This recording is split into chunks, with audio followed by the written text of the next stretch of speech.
Muchas gracias, en primer lugar, por la invitación a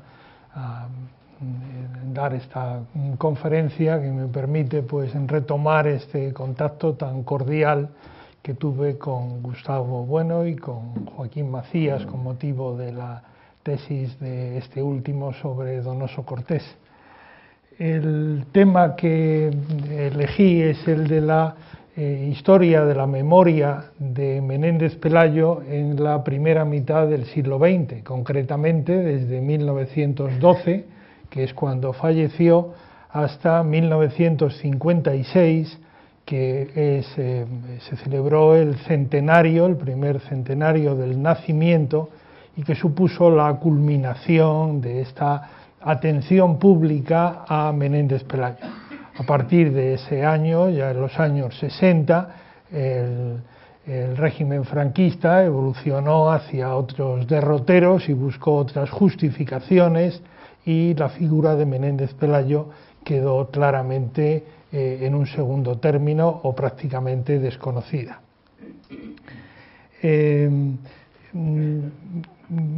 Como les decía en el texto para anunciar esta conferencia, Menéndez Pelayo fue el español del siglo XIX más citado en la primera mitad del siglo XX, con mucho, y lo cual no deja de ser paradójico, porque Menéndez Pelayo, pues como dijo Miguel Artigas en la primera biografía que publicó, pues ni era un político ni escribió obras de literatura, sino que durante la mayor parte de su vida fue un erudito que dijo que no pretendía ser popular, sino sencillamente útil para los pocos que se ocupan de estas cosas, de la historia de la literatura, de la estética, de la filosofía, ¿no?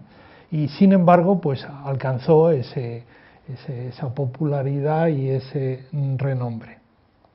Por lo tanto, lo que yo pretendo hacer es esta historia de la memoria, de la presencia pública de Menéndez Pelayo, y no tanto, no aspectos particulares como la influencia de Menéndez Pelayo en la filosofía española o en la historia de la literatura o en la estética, sino esa visión general, esa presencia en la esfera pública. Y para ello lo he dividido esta charla en 4 etapas, que son las 4 etapas fundamentales de la historia política de España en este periodo. La etapa constitucional del reinado de Alfonso XIII, la dictadura, la Segunda República y el franquismo. Si historia y política están siempre estrechamente relacionadas, pues la historia de la memoria en particular sí que tiene muchas conexiones con la política de un momento. Y me ha parecido que esa era la mejor forma de estudiar las distintas y contrapuestas interpretaciones que se hacen de Menéndez Pelayo en este periodo. El estado de la cuestión, no he encontrado nada, ninguna historia del Menéndez Pelayismo entendido en sentido general como esta historia de la memoria, de la utilización y de las interpretaciones de Menéndez Pelayo. Hay un buen capítulo en este libro general de Javier Varela, La novela de España, del año 1999, pero Javier Varela tiene una tendencia a tomarse un poco a broma las cosas y tiene un tono entre sarcástico e irónico, como que no se lo toma muy en serio todo. Y en fin, pues hace mucha gracia algunos comentarios, pero da la impresión de que no le hace justicia a la importancia de los temas. Y luego, la voz Menéndez Pelayo del proyecto Filosofía en Español es excelente y bueno, me comentaba Gustavo que se lo hizo hace pues está hecho hace algún tiempo y por supuesto es incompleto, pero están muy bien marcadas las líneas generales y además añade unos materiales que que me han sido a mí de gran utilidad, muchas veces de publicaciones muy poco conocidas.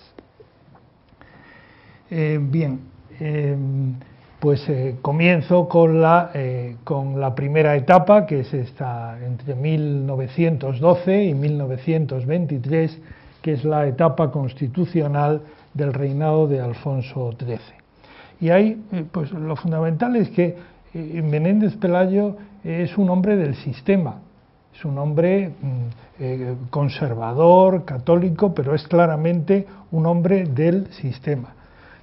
Menéndez Pelayo en su juventud, en los primeros años, manifestó alguna crítica al sistema de la Restauración. Yo voy a procurar no leer mucho de textos y de citas, pero yo tengo una gran tentación porque me parece que hay veces que las citas pues dicen con una contundencia y claridad lo que, en fin, coloquialmente se pierde, ¿no? Por ejemplo, pues decir que, como dijo Eugenio d'Ors de Menéndez Pelayo, que es un guerrero de la luz, pues, en fin, eso tal, o como dijo Ramiro de Maeztu, que España es Cristo entre los pueblos, pues, en fin, hay que citarlo, ¿no? Entonces yo voy a procurar leer lo menos posible, pero esto, hay algunas citas que me parecen pues muy importantes, ¿no? Entonces, Menéndez Pelayo expresó pues alguna desilusión al comienzo de la Restauración por el sistema canovista. Dijo en Los heterodoxos: qué esperanzas hizo florecer la Restauración y cuán en breve se vieron marchitas, persistiendo en ella, en la Restauración, el espíritu revolucionario, así en los hombres como en los códigos. Pero Menéndez Pelayo perteneció a la Unión Católica de Alejandro Pidal, que se integró en el Partido Conservador de Cánovas en 1884, siguiendo los consejos del Papa León XIII y promovido por el propio rey Alfonso XII, que le pidió a Cánovas que integrara a Pidal y a la Unión Católica en el Partido Conservador, e hizo de Alejandro Pidal el ministro de Fomento de aquel gobierno conservador del 84. Y le escribía Menéndez Pelayo a un investigador, a Morel Fatio, en 1886.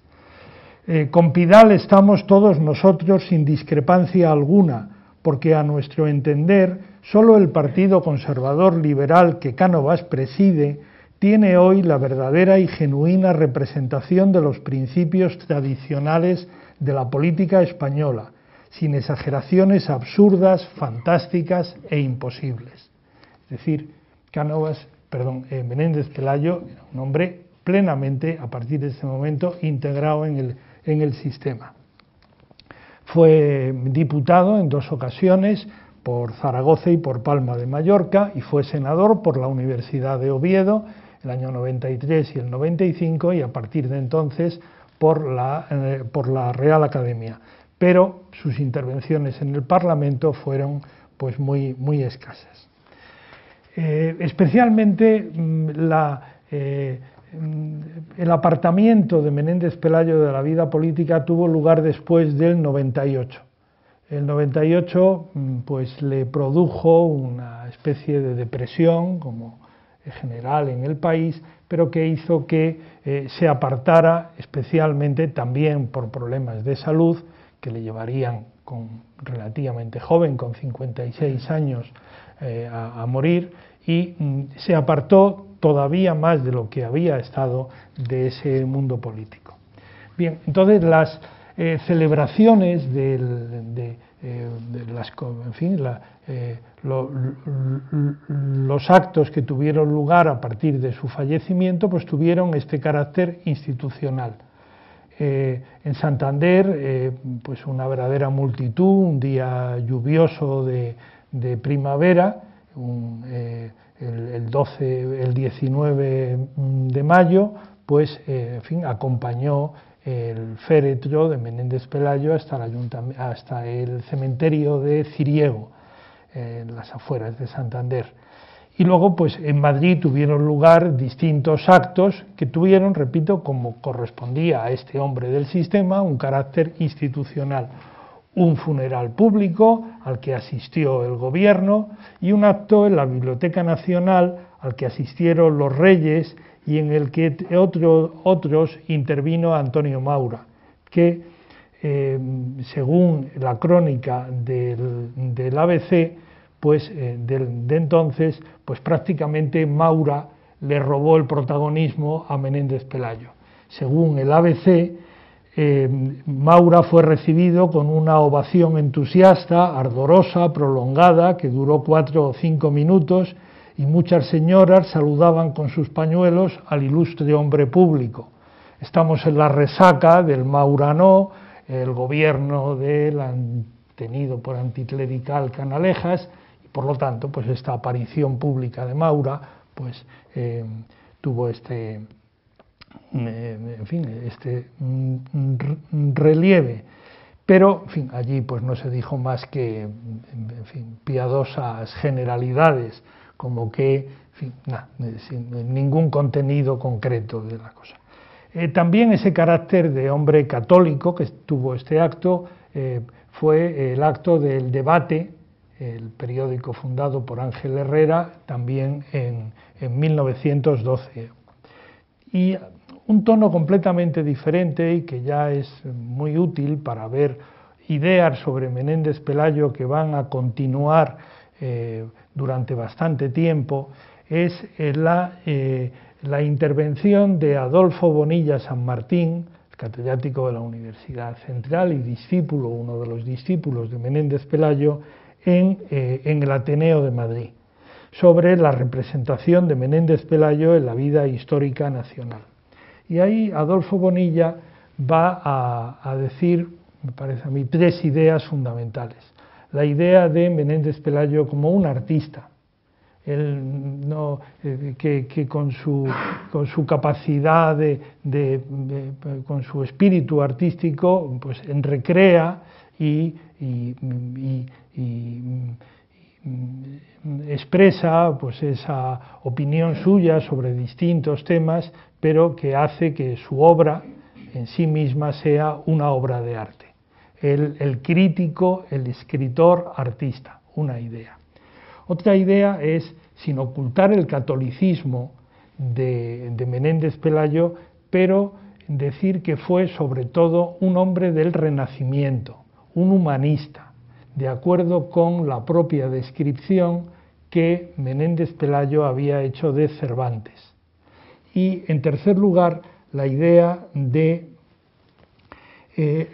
que había reconstruido el pasado nacional. Esa idea de lo que Valera había dicho anteriormente, antes de él nos desconocíamos, ese sacar a la luz toda esa historia de la filosofía, de la ciencia, de la escritura, de la historia que había llevado a cabo Menéndez Pelayo en la ciencia española y en los heterodoxos, pues eso era sacar a la luz el pasado cultural de España que tenía que servir para la regeneración de España. Estamos también en la ola del 98 con esta idea regeneracionista del país.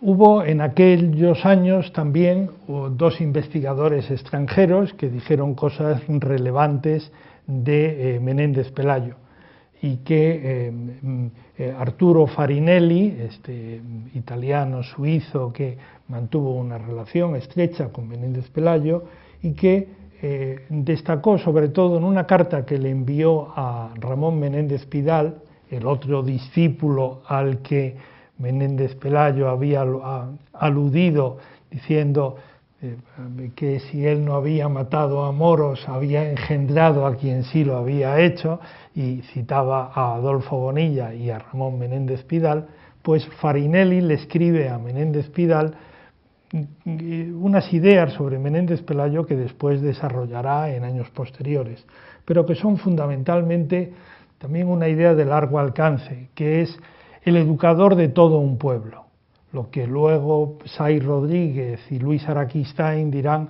el Fichte español, el que representa para España lo mismo que los discursos de Fichte para la nación alemana humillada por Napoleón en Jena. Y la otra idea es la de la tolerancia.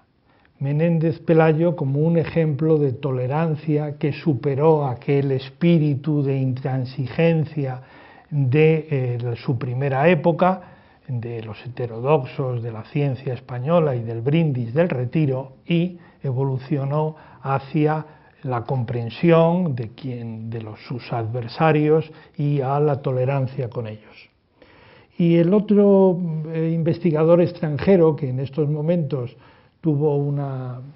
habló sobre Menéndez Pelayo precisamente en el primer acto que la Sociedad Menéndez Pelayo, a la que luego me referiré dentro de esas iniciativas institucionales para continuar la obra del polígrafo, como se le ha llamado siempre por excelencia, del polígrafo santanderino, pues Adolfo Svevil, un investigador norteamericano, habló sobre la huella de Menéndez Pelayo en el hispanismo norteamericano.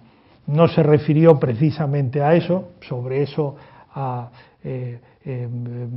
Richard Kagan, un investigador de Baltimore recientemente, sí ha dicho cosas interesantes, pero lo que sí destacó Svevil en aquella conferencia en Santander el año 19 fue cómo Menéndez Pelayo había descubierto la cultura española, el valor de la cultura española, que era una cultura, decía literalmente, insustituible en la historia europea. Y destacaba por encima de todo en la obra de Menéndez Pelayo los prólogos a los 12 tomos sobre Lope de Vega, que le parecía que eso era donde estaba pues todo el conocimiento literario, filosófico, antropológico de Menéndez Pelayo, y era algo prácticamente insuperable. No todo fueron alabanzas en este momento a Menéndez Pelayo, y desde el mundo de la escolástica, el padre Alonso Getino, en Ciencia Tomista, publicó un artículo necrológico que Marta Campomar, estudiosa esta profesora argentina, estudiosa de la cuestión religiosa en la Restauración, ha considerado lo más destructor que se ha escrito sobre el valor intelectual del polígrafo. Lo destierra del campo de la filosofía, de la historia y hasta de la crítica literaria. Solamente le concede dotes de esteta, de un amante de lo bello y de lo clásico. Es decir, este enfrentamiento tradicional de Menéndez Pelayo con los escolásticos, ¿no? Y luego está la opinión de Ortega.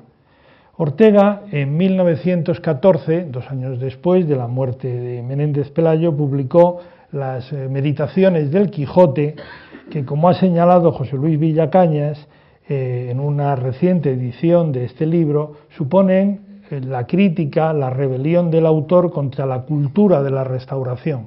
Así como Vieja y Nueva Política, este discurso del teatro de la comedia, lo era contra la política de la Restauración, pues la Meditación del Quijote es esa rebeldía,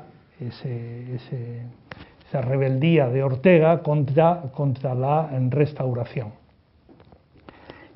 Brevemente, un párrafo: perdióse en la Restauración, dice Ortega, la sensibilidad para todo lo verdaderamente fuerte, excelso, plenario y profundo. Lo grande no se sentía como grande, lo puro no sobrecogía los corazones, la calidad de perfección y excelsitud era invisible, y fatalmente lo mediocre y liviano pareció aumentar su densidad. Las motas se hincharon como cerros, y Núñez de Arce pareció un poeta. Estúdiese la crítica literaria de la época, léase con detención a Menéndez Pelayo, a Valera, y se advertirá esta falta de perspectiva. De buena fe aquellos hombres aplaudían la mediocridad, porque no tuvieron la experiencia de lo profundo. Es este desprecio absoluto de Ortega por el mundo político y el mundo cultural de la Restauración. Un nieto de Ortega, este historiador, y yo mantengo pues muy buena colaboración, hemos hecho bastantes cosas juntos, José Varela Ortega, ha situado muy bien esta posición de su abuelo respecto a la Restauración, destacando por otra parte, en fin, que criticaron pues todo aquello pensando que aquello ya no se podía perder, que los logros de esta Restauración, de este sistema estable, liberal y donde, en fin, permitió este desarrollo cultural, económico y político de España, pues aquello no se podían permitir el lujo de despreciarlo olímpicamente sin pensar que podía estar en peligro. En fin, y más párrafos de los que prescindo. Unamuno también tuvo en aquellos años frases despectivas hacia Menéndez Pelayo. En El sentimiento trágico de la vida dice que Menéndez Pelayo huyó siempre de toda robusta lucha interior y fraguó con compromisos su conciencia, ¿no? Esta oposición da su independencia y su radicalismo frente a Menéndez Pelayo. Pero Unamuno es interesante porque siempre mantuvo una opinión muy independiente sobre Menéndez Pelayo. En primer lugar, le agradeció que fuera el presidente del tribunal que le dio la cátedra de griego en Salamanca, después de 5 fracasos. Y dijo literalmente que era el español contemporáneo de quien había aprendido más. Pero, haciendo gala de verdadera independencia, criticó lo que llamaba la erudición extranjera. Dijo, en buena medida está traduciendo autores franceses cuando habla de la historia de las ideas estéticas en España, pero también resalta esa investigación que lleva a cabo sobre el pasado cultural del país. En fin, esta independencia de Unamuno, en general, esta historia de la memoria, cuando uno tiene en cuenta las opiniones de todas estas gentes sobre alguien, digamos, es interesante para conocer aspectos de ese alguien, pero también se retrata bastante el que emite el juicio, ¿no? Entonces, pues, me parece que en este caso, sobre Menéndez Pelayo, lo de Ortega es muy relevante para conocer cuál es su actitud ante la Restauración, y de Unamuno también para conocerle mejor a él. Como decía, en estos años, y con esto acabo con este primer periodo, pues se ponen las bases para la continuación de esa labor de Menéndez Pelayo con, en primer lugar, la publicación de las obras completas que ya se habían iniciado en vida suya. Luego Miguel Artigas va a obtener la plaza de director de la Biblioteca Menéndez Pelayo. Menéndez Pelayo reunió, gracias a que el Ayuntamiento, la Diputación de Santander, le dio algunas ayudas para comprar libros y luego pues consiguió de distintos medios forma de comprar libros. No es la biblioteca, se ha destacado con razón, de un bibliófilo con gusto por encontrar ediciones particularmente raras, sino que es la biblioteca de un investigador, y en lo que está buscando son los libros que le gustan y que necesita para la labor que está haciendo. Y en su testamento dejó esta biblioteca a la ciudad de Santander. Y en fin, Miguel Artigas, poniendo unas condiciones extraordinarias para ocupar la dirección, no sé cuántos idiomas había que hablar y demás, y conocimiento de lenguas muertas y de lenguas vivas, y de hecho, pues quien ocupó, yo creo que el único que ocupó con los méritos requeridos por don Marcelino en la dirección de la biblioteca fue Miguel Artigas, que ocupó esta dirección en 1915. Y Artigas, desde biblioteca pues hizo dos cosas fundamentales, que fue la Sociedad Menéndez Pelayo, que dura hasta hoy, y el Boletín de la Biblioteca Menéndez Pelayo, que también se ha venido publicando desde entonces constantemente. El año 17, para hablar de esta memoria de Menéndez Pelayo, no solo en los libros, también en los monumentos, se inauguró la estatua de Lorenzo Cuyó Valera en la Biblioteca Nacional, que hoy preside, está en el vestíbulo de entrada, y también el año 23 se inauguró el nuevo edificio de la Biblioteca de Santander, con un proyecto de este arquitecto regionalista, Leonardo Rucabado, y una estatua de Mariano Benlliure, con presencia de Alfonso XIII y de quien pronunció el discurso, fue el entonces presidente de la Real Academia, que fue Antonio Maura.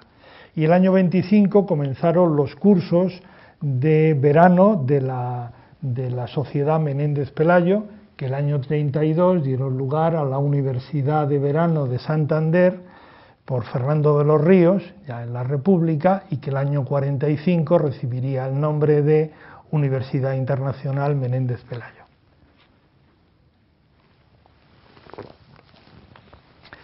La dictadura no supone un cambio fundamental en estas ideas respecto a Menéndez Pelayo. Sigue siendo pues lo que hemos visto, todas estas características que ya hemos visto. Miguel Artigas publica la primera biografía de Menéndez Pelayo, el año 97, y expresa estas mismas ideas de Adolfo Bonilla, un maestro, un guía, acentúa el fondo pagano de Menéndez Pelayo, reproduciendo el lema escrito en una de las tapas de la carpeta en que guardaba sus obras poéticas: en arte soy pagano hasta los huesos, pese al abate Gom, pese a quien pese. Y recuerda Artigas la reconvención que Laverde, este profesor catedrático de Valladolid, que tanto le había influido en esas obras polémicas de la ciencia española y la historia de los heterodoxos, como Laverde, profundamente católico, le dirigía por sus traducciones de los paganos y la crítica de Milá y Fontanals a la elección de ciertos originales que no aprobaba por impíos o poco castos. Sin embargo, pues esta afirmación del fondo pagano de don Marcelino. Y aquí, en este periodo, por primera vez, se ocupan de Menéndez Pelayo dos personajes que van a tener importancia. Uno, porque lo va a tratar en distintas épocas, y otro por lo que dice, que son Pedro Saiz Rodríguez y Eugenio Dors. Pedro Saiz Rodríguez, en 1919, ya se había referido a Menéndez Pelayo como el Fichte español, como el que, en fin, levanta ese espíritu patriótico y nacional de España. Luego, en el discurso con motivo de la inauguración de curso el año 24-25 sobre la decadencia española, pues volverá a tratar de él, y el año 27 y el año 39 también, donde, extrañamente, para lo que luego va a decir, resalta la tolerancia de Menéndez Pelayo hacia sus adversarios, y también otras dos cosas que son su aprecio por el catalán, por la cultura y la lengua catalana, la que se había expresado y había participado en unos juegos florales, y esa especie, dice, de federalismo instintivo del pueblo español, en fin, pues que eran bastante contradictorios con el unitarismo y el centralismo del Estado franquista posterior que él va a defender. Y Eugenio Dors, ya en su etapa madrileña, abandonada Cataluña, en 1927 participa en como en la clausura de un curso sobre Menéndez Pelayo organizada por el Colegio de Doctores de Madrid, y en 1930 también inaugurando la cátedra de Menéndez Pelayo en la Biblioteca de Santander. Y ahí da la misma idea, expresa la misma idea en las dos, y es una idea original en las dos intervenciones. Y es, en Menéndez Pelayo se da la conciliación entre ilustración y tradición. Menéndez Pelayo es un ilustrado, es, les decía antes, un hombre de las luces, un guerrero de la luz, y al mismo tiempo es un tradicional, pero es quien lleva a cabo la conciliación, digamos, hoy de las dos Españas, de la España tradicional y de la España ilustrada, de la España de las luces. Menéndez Pelayo es quien lo consigue. Y por eso su tradicionalismo será, será diferente. Señala 4 notas que caracterizan ese tradicionalismo, que es el espíritu renacentista, no medievalista, la interpretación del ideal católico, su actitud filosófica, tampoco medievalista de fuente, tampoco escolástica, sino idealista y platónica en su inspiración esencial, su especial actitud ante los heterodoxos españoles y su preferencia por el elemento científico más que por el teológico en su campaña de vindicación del ser nacional.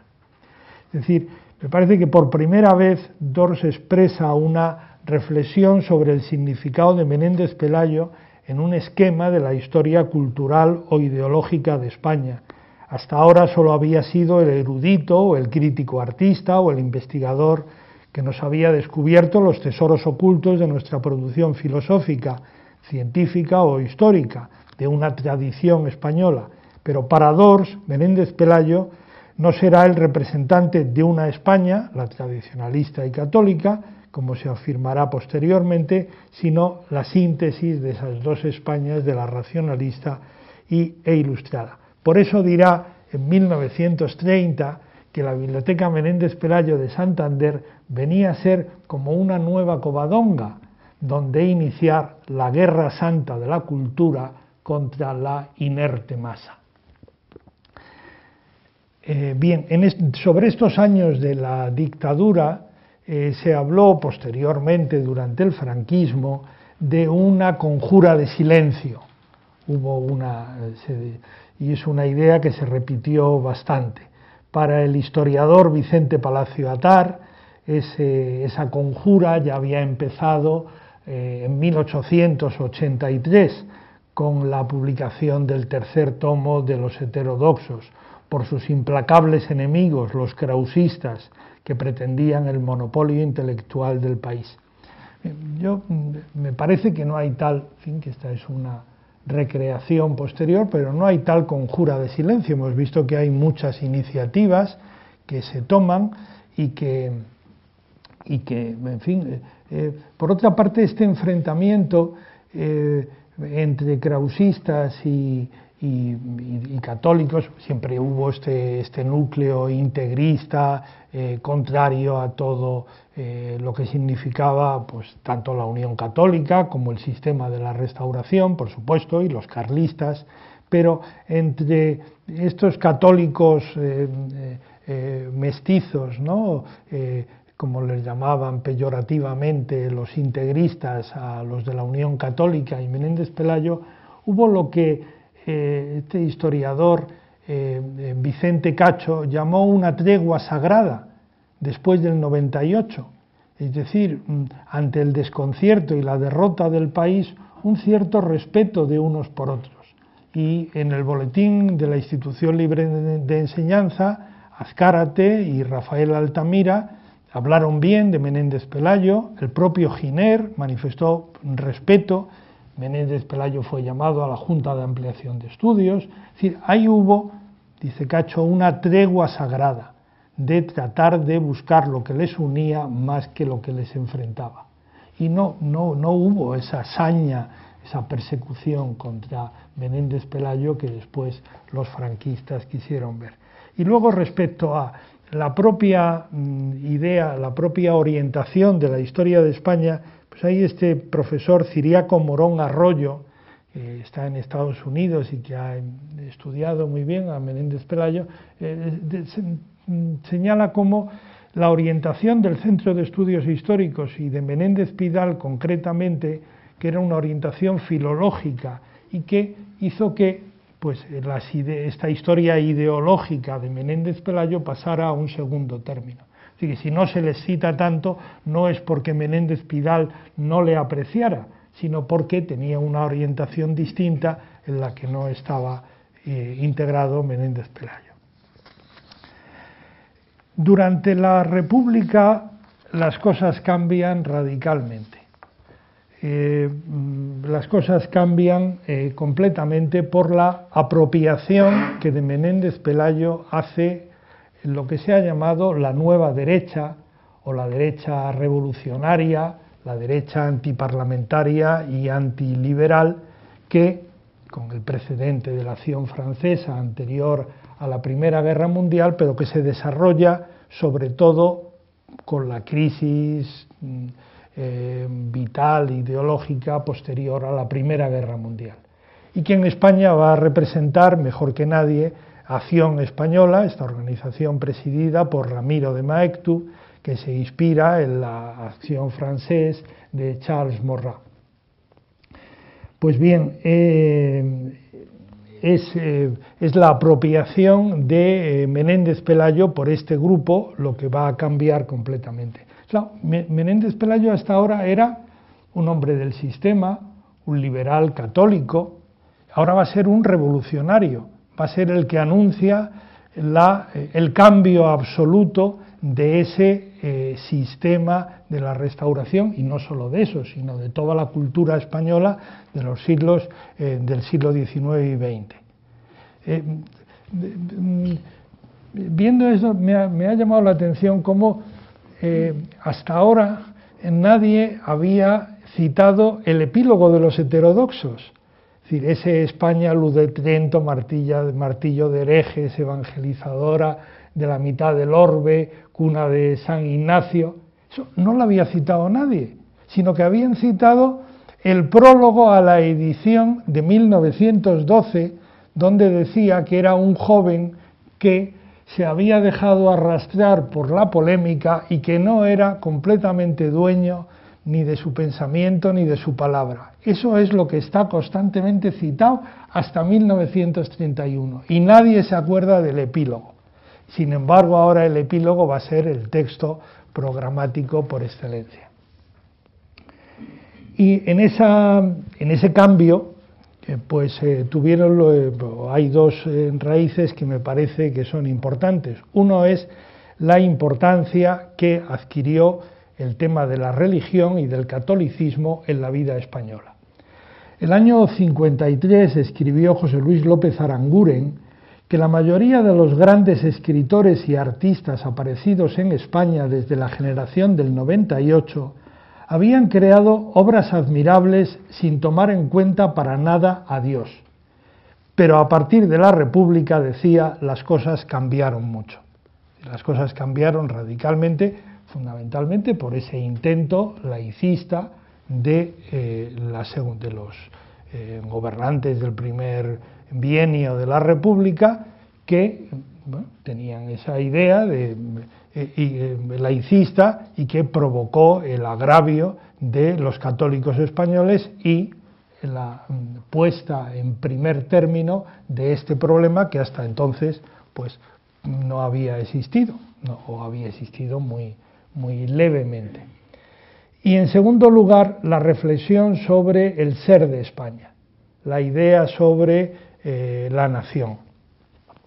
Y ahí, como ha escrito Juan Pablo Fusi, desde principios de siglo, con Ramón Menéndez Pidal y luego con el Centro de Estudios Históricos por él dirigido, la historiografía española había ido elaborando una verdadera teoría de la historia nacional, que enfatizaba la continuidad y unidad de España en su historia y que hacía de Castilla y de la lengua castellana los elementos sustanciales de la nacionalidad española.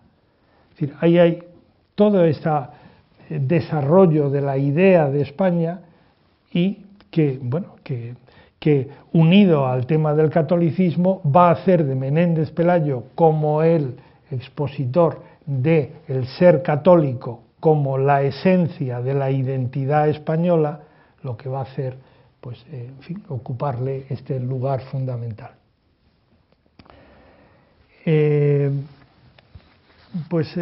Unos testimonios, me parece que relevantes, de esta reivindicación, apropiación de Menéndez Pelayo por Acción Española, están en las memorias, están relatadas en las memorias de uno de sus principales protagonistas, que es Eugenio Vegas Latapié, que escribe, pues celebramos el año 33, el 21º aniversario de la muerte de Menéndez Pelayo. Nos reuníamos, en fin, como el año anterior, para algo que seguimos haciendo posteriormente.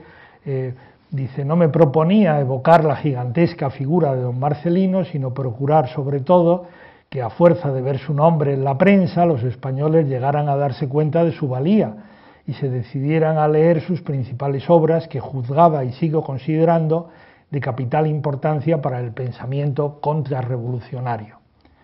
Tuvo lugar, pues, en la Academia de Jurisprudencia, presidida por un joven, por el que había sido joven maurista, Antonio Goicoechea, donde acudió un enorme gentío de más de 1000 personas y donde comenzó hablando Eugenio Montes, quien, después de analizar las sombrías predicciones de don Marcelino si llegaba a perderse la unidad católica, declaró que los tristes vaticinios se estaban cumpliendo ya y que habría que rezar, como en el poema de Fernán González: Señor, Señor, no nos tengas tal saña, por los nuestros pecados no destruyas España.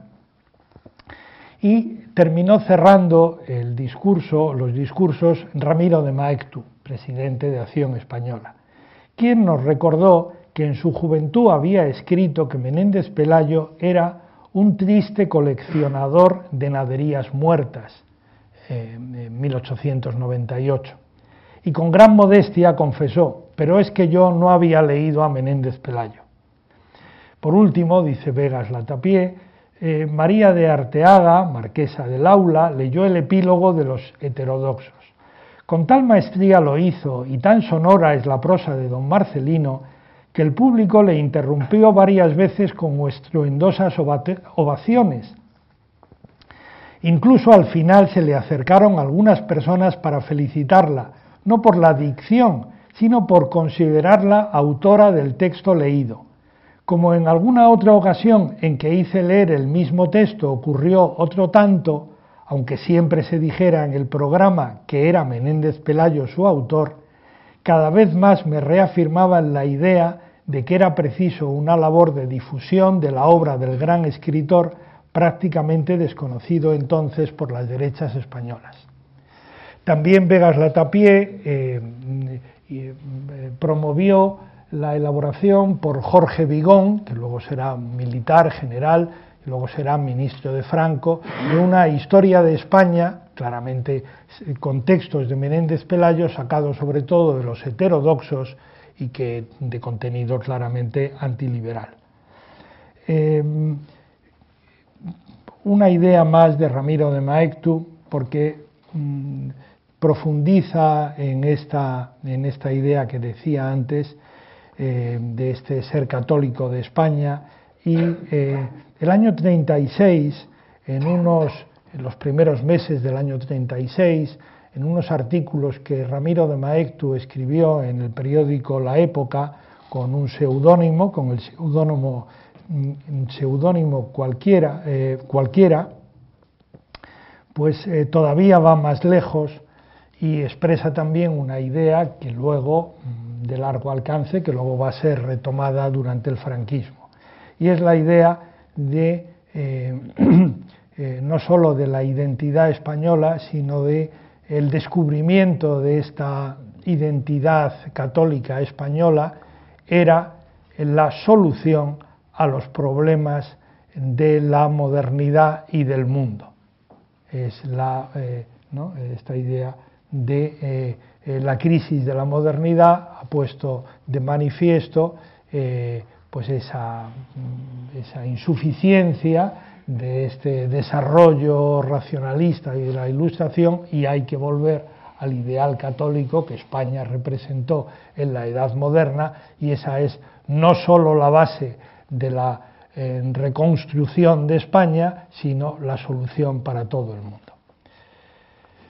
En fin, en estos, por lo tanto,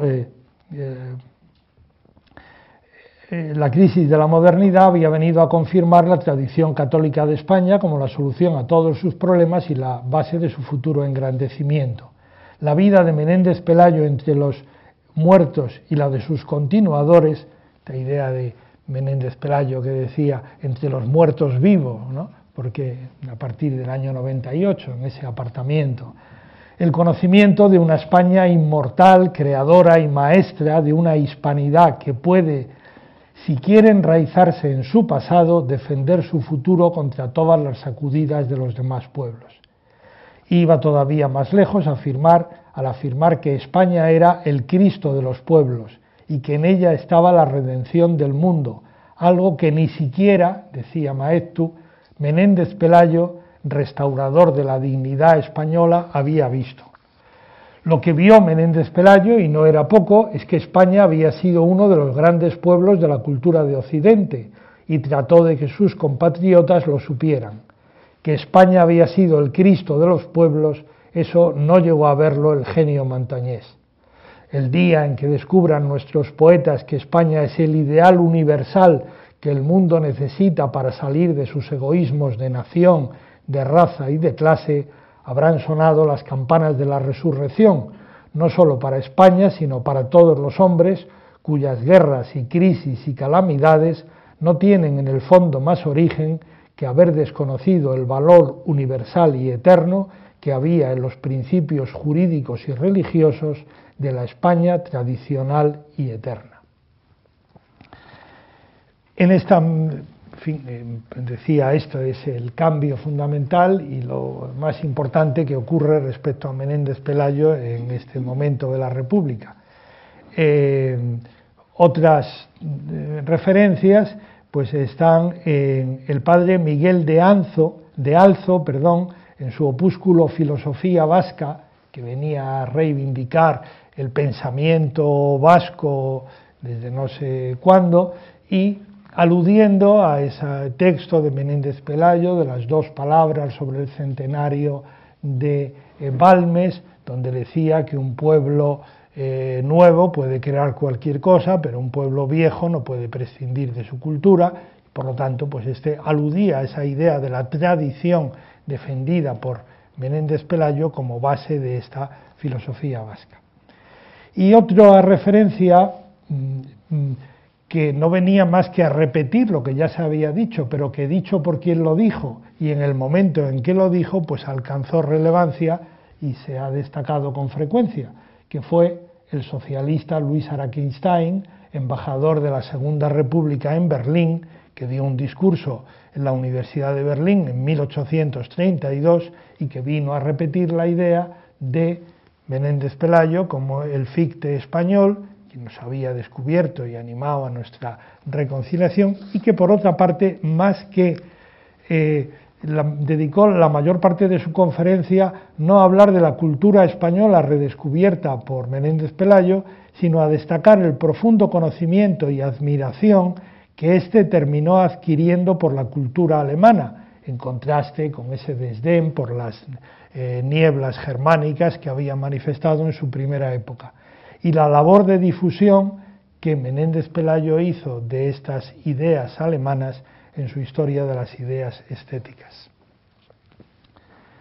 Bien, por último, el franquismo, esta primera etapa del franquismo. Es indiscutible que el régimen franquista utilizó a Menéndez Pelayo para justificar su origen y su política.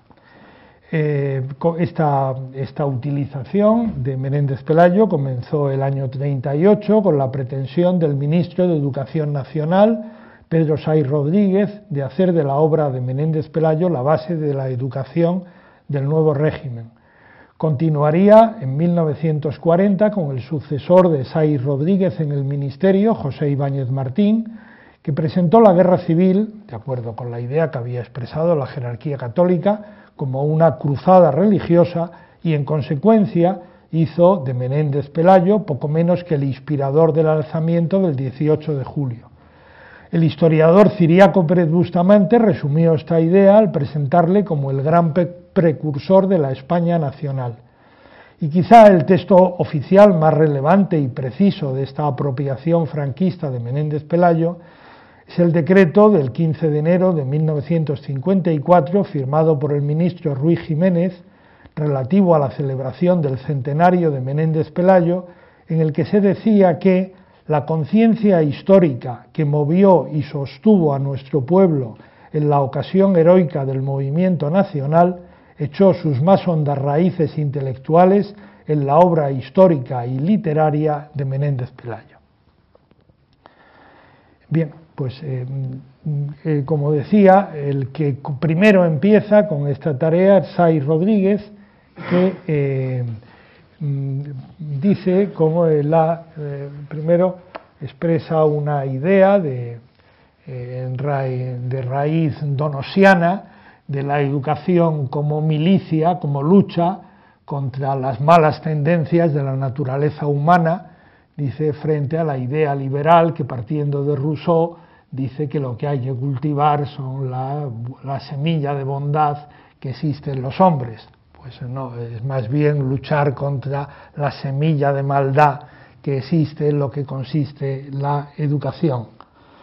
Y además de esto, pues la idea de Menéndez Pelayo como quien ha formulado la idea de la patria como entidad moral, dice, sacudiéndole a la institución libre de enseñanza, en lugar del patriotismo geológico de la institución libre de enseñanza, que se dedica a cantar las piedras de la Sierra de Guadarrama y a alabar su paisaje, pues la nación, no como piedras o paisajes, sino como una entidad moral definida por el catolicismo.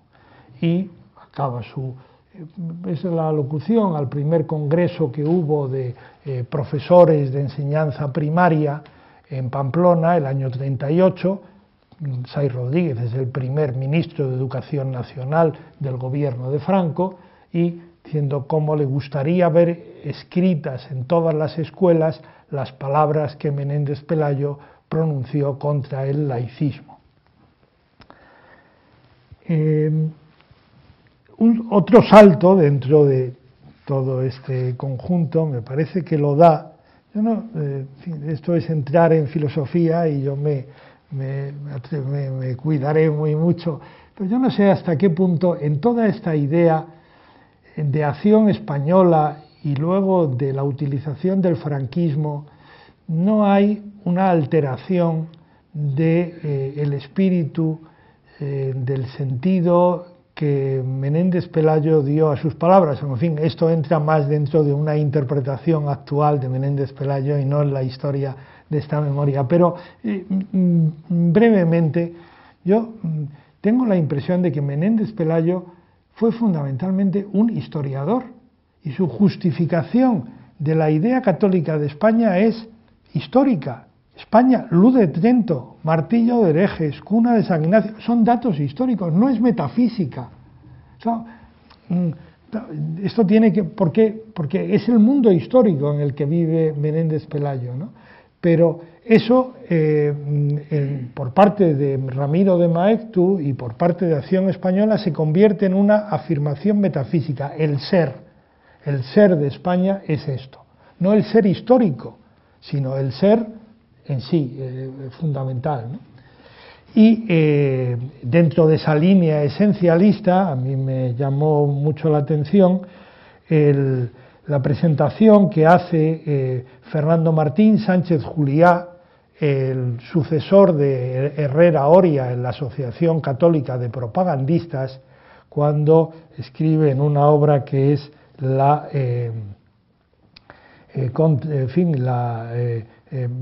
contra la institución libre de enseñanza, la idea de estas dos fuerzas enfrentadas, se llama el libro Una poderosa fuerza secreta, la institución libre de enseñanza. Pues en ese libro dice Fernando Martín Sánchez Juliá que la lucha entre Menéndez Pelayo y la institución es la lucha eterna entre el bien y el mal. Ya no aquí, ahora ya estamos aquí en la sacralización, ¿no? En la esencialidad pura. Esto no es distintas ideas, ni tal, sino que aquí es la lucha eterna entre el bien y el mal, representado por uno y por otros. En fin, ya llevo casi una hora, voy a dejar de citar más literalmente eso, pero en fin, si luego les interesa les puedo citar alguna en referencia en la que habla de esta España dividida en gobiernos autónomos y revolucionarios, que significa este declive y decadencia absoluta de España. Bien, ideas de Pedro Saiz Rodríguez, de esta España oficial, Saiz Rodríguez, Ibáñez Martín, Sánchez Juliá. Pero también en los años 40 hubo voces discrepantes de esta idea de Menéndez Pelayo, fundamentalmente dos, Gregorio Marañón y Ramón Menéndez Pidal. Gregorio Marañón, he encontrado en una biografía reciente de Marañón, de Antonio López Vega, 5 referencias a Menéndez Pelayo en los años 30 y en los años 40 y también el año 54. Y son ideas, pues primero una idea crítica, se opone a esta idea de la ciencia, del desarrollo de la ciencia española en el siglo XVIII. Marañón, pues le parece que Menéndez Pelayo está equivocado, es decir, esta inspiración crítica de él. Luego, pero en estos años va a destacar, en lugar de las ideas de la España oficial, la idea de la tolerancia y la amistad que mantuvo con Pereda, con Pérez Galdós, con Amós de Escalante en el Santander de finales del siglo XIX y principio de siglo, y donde verdaderamente quien les unió a todos fue la bondad de Menéndez Pelayo. Y luego, nuevamente, Marañón se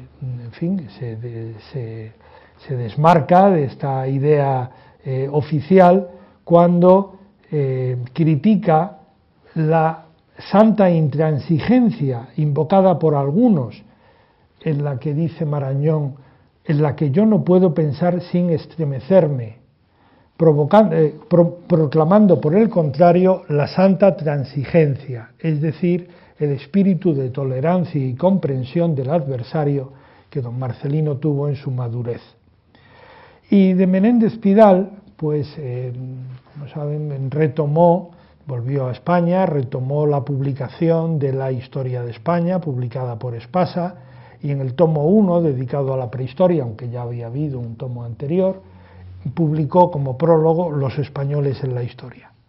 Y en Los españoles en la historia, pues, hace esta llamada a la reconciliación y vuelve a tomar esa idea de Eugenio d'Ors, de esas dos Españas, pero en lugar del optimismo de d'Ors del año 30, que decía que Menéndez Pelayo había sintetizado ambas, después de la Guerra Civil, lógicamente Menéndez Pidal dice, no hubo esa conciliación.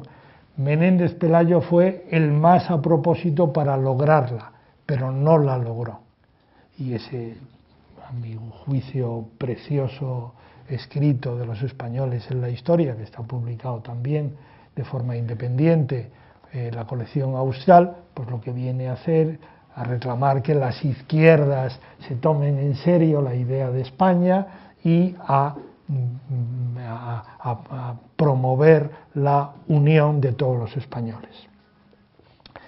Como se sabe, en el franquismo hubo esta apropiación de Menéndez Pelayo por estos dos grupos enfrentados por el control político ideológico del régimen, que fueron los falangistas y los miembros del Opus Dei, católicos integristas en este momento en torno a la revista Arbor y al Consejo Superior de Investigaciones Científicas. Bueno, y que, digamos, que luchaban por este control político e ideológico del régimen en estos años 40 y 50, cuando además el régimen, una vez fracasada, en fin, Alemania, las potencias totalitarias fascistas en la Segunda Guerra Mundial, pues tuvo que reconvertirse hacia el catolicismo y huyendo de sus principios y orígenes totalitarios. Pues entre los falangistas de este periodo, llamados para desesperación de Santos Juliá, de este historiador, falangistas liberales, que le parece una contradicción, pero en cierta medida es lo que ellos pretendían ser, pues entre estos falangistas, agrupados en torno a la revista Escorial, destacan, por lo que dijeron sobre Menéndez Pelayo, Pedro Laín Entralgo y Antonio Tobar. Pedro Laín Entralgo, que quiso hacer esta historia intelectual de España, comenzada por la generación del 98 y luego el año 44 publicó una biografía de Menéndez Pelayo, pues, en fin, se ocupaba con espíritu crítico y ofrecía una imagen que venía a retomar la del Menéndez Pelayo de Bonilla y de Artigas de los años anteriores. Cuando el propio Laín resumiría en sus memorias, Descargo de conciencia, en los años 60, lo fundamental de esta biografía, que consideraba seguía siendo estimable, la consideración de Menéndez Pelayo como historiador ante todo, puesto que el talento historiográfico fue el nervio más central de su mente, y la distinción en el curso de su vida de dos etapas diferentes, separadas entre sí, son las palabras de Laín, por la considerable ampliación de su horizonte mental a que le condujo la elaboración de historia de las ideas estéticas. La primera etapa más integrista, aunque eso sí, exenta del doctrinario y excluyente medievalismo de Pidal Limón y del padre Fonseca, y la segunda etapa, en cambio, cada vez más próxima a la actitud del espíritu que en el mundo anterior al Concilio Vaticano II solía llamarse catolicismo liberal, contra lo que algunos dieron a entender, Ángel Herrera, Oria, yo no afirmé la existencia de dos Menéndez Pelayo, sino la de una evolución homogénea de Menéndez Pelayo joven, muy en primer término acelerada por su aprendizaje del alemán y su consiguiente lectura directa de Kant y de Hegel. Bien, y el otro personaje de esta corriente falangista fue Antonio Tobar, que publicó el año 48 una antología de textos con un amplio prólogo que se llamaba La conciencia española. Y volvía a repetir esta idea del ficte español, lo que para otros países han sido enteras escuelas de historia, para nosotros lo ha sido Menéndez Pelayo, y cómo pretendía, destacando estas contradicciones y evolución en la persona, pretendía ofrecer la trama vital de un hombre con sus contradicciones y no una estatua de bronce como pretendían por otra parte. Bien, digo, este es el grupo de falangistas en torno a Escorial, el grupo de los miembros del Opus Dei, pues en torno a Arbor y al Consejo. Entre ellos, fundamentalmente, destacaba Rafael Calvo Serer, Florentino Pérez Enviz, que fue director general de Información, y Rafael Calvo Serer, que publicó España sin problema, y que es exactamente la misma idea de Acción Española. Es decir, España no tiene problema porque ya es volver a la España católica e imperial de la contrarreforma, lo que es la solución de España y también del mundo. Esa visión, digamos, no hay, lo que hay es, bueno, reactivar esa formulación, pero a mi juicio originalidad no hay ninguna, sino la repetición de las tesis de Menéndez, de Ramiro de Maeztu. La historia en Santander es otro tema y es interesante, pero claro, este enfrentamiento ideológico también tuvo su parte personal.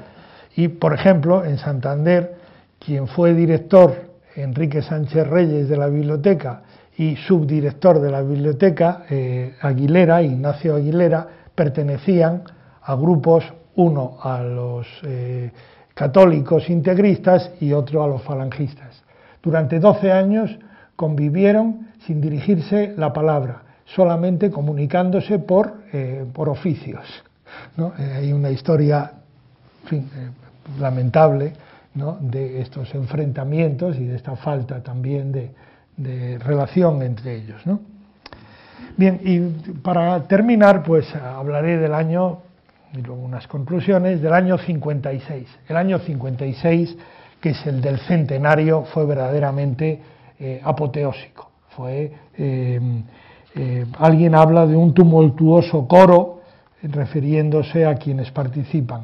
La revista de archivos, bibliotecas y museos se da cuenta de 577 noticias o artículos relativos al autor santanderino aparecidos en aquel año. Hubo comisiones nacionales, hubo premios nacionales, hubo, en fin, un montón de iniciativas que culminaron con el traslado de los restos mortales de Menéndez Pelayo y de sus padres a la Catedral de Santander, a un monumento funerario que se le encargó a Victorio Macho, que todavía está en la Catedral de Santander, el traslado de los restos del cementerio de Ciriego a la Catedral, en un acto en agosto del 56 que presidió el mismo Francisco Franco.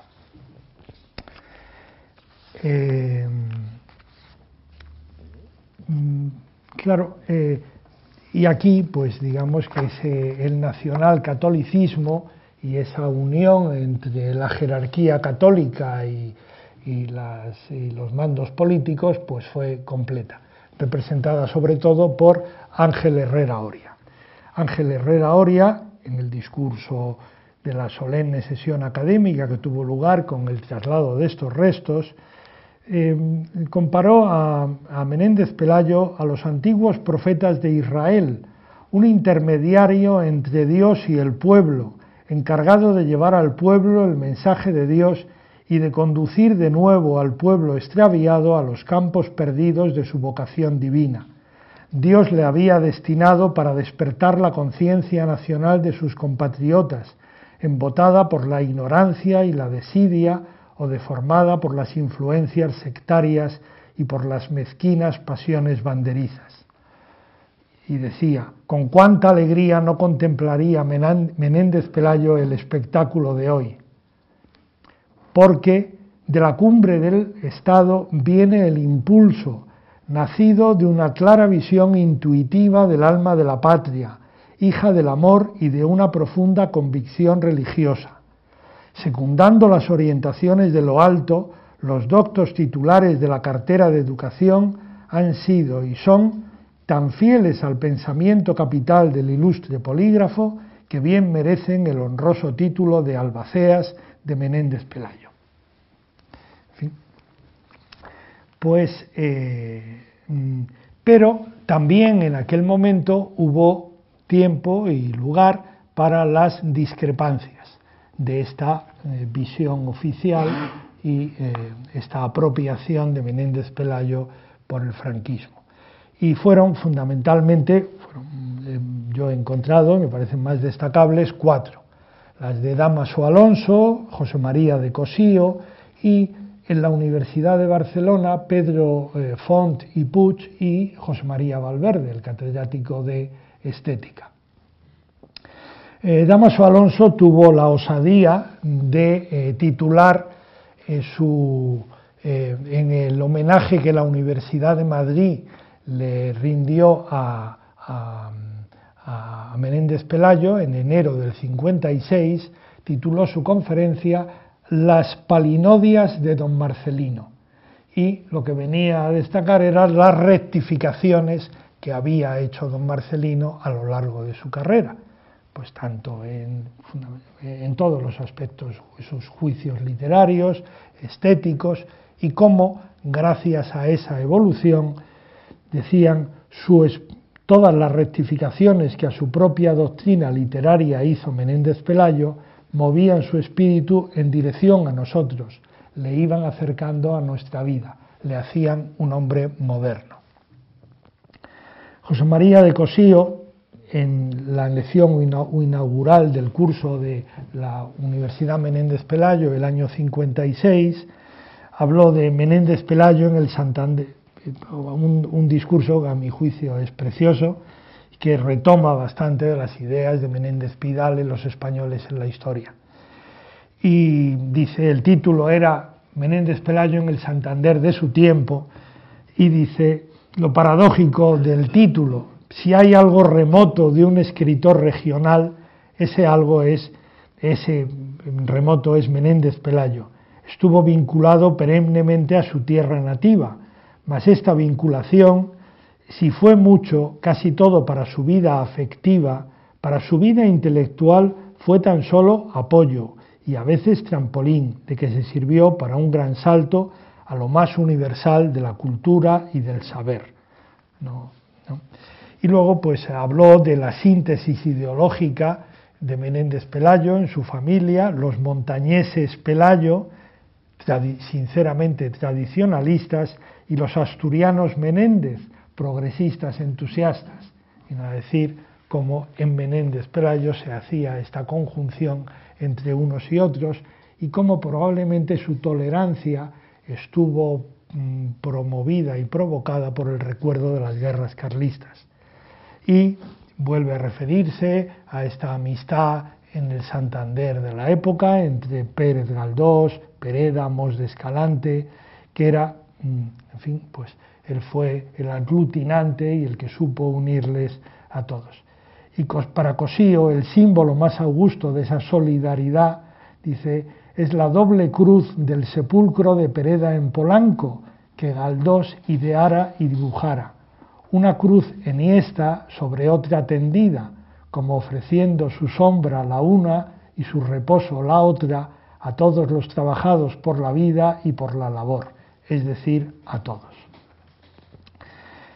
Y las dos referencias a las que me refería de la Universidad de Barcelona fueron de Pedro Font i Puig, que se atrevió a hablar también de lo que no aprendió Menéndez Pelayo de Barcelona, y concretamente de Llorens Barba, y decía, no tanto en la época también de intolerancia, sino en las dos palabras sobre Balmes, en las que habla de algo así como de dos formas de barbarismo que son la escolástica y el positivismo, y habla de lo que no aprendió fue ese espíritu de respeto, comprensión, estimación intelectual y compañerismo y amistad cordiales, sin hacer dejación de las diferencias doctrinales y menos de las exigidas por el dogma y de colaboración en la labor investigadora con quien era adversario, que no impregnaron el espíritu de Menéndez Pelayo escolar, ni tampoco en su edad madura, y que por eso atrajo a tan pocas personas hacia él. Y José María Valverde habló de la absoluta renuncia de Menéndez Pelayo a todo nacionalismo chauvinista en su actitud de historiógrafo y crítico. A partir de la negación por don Marcelino de la existencia de una escuela española de pintura, Valverde concluía: Menéndez Pelayo no es, como a veces estamos a punto de creer, el mascarón de proa de un nacionalismo hispánico y xenófobo, sino un defensor de la unidad de la cultura, del arte y del espíritu.